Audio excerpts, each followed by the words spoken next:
May 2nd.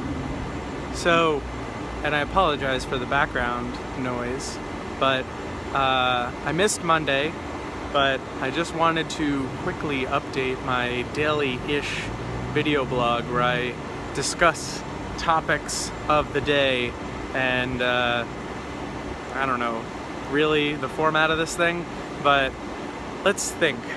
What is the topic for today? Today I am going to talk about space. Space is one of my favorite things. I actively track space missions on NASA and the European Space Agency and some of the other things that are always going on. So why do I do this?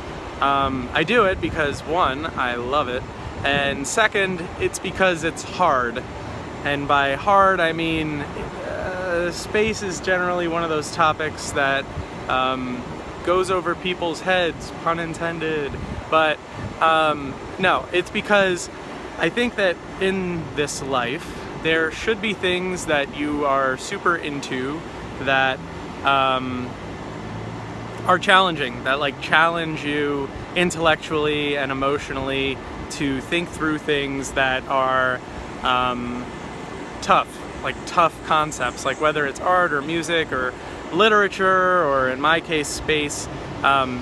If I can understand even a little bit of what some of these things mean for mankind, or more specifically like, you know, rocket science, like that kind of stuff, it sort of keeps my mind really sharp, so that when the normal everyday things come my way, I'm like primed to already think through those relatively simpler problems. So I encourage you guys, whoever's listening to this, to continue to embrace those things that are challenging or esoteric, and to use the inspiration therein to fuel your pursuit of other more worldly things. So yeah, space, really cool thing.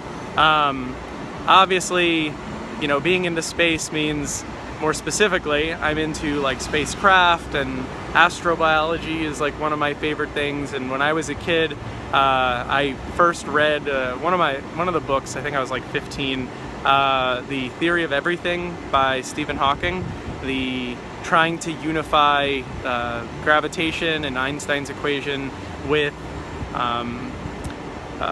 in this case, it would be like electron mechanics and that kind of stuff. And yeah, that's like tough, but as a kid I was discouraged very quickly from reading that book and others.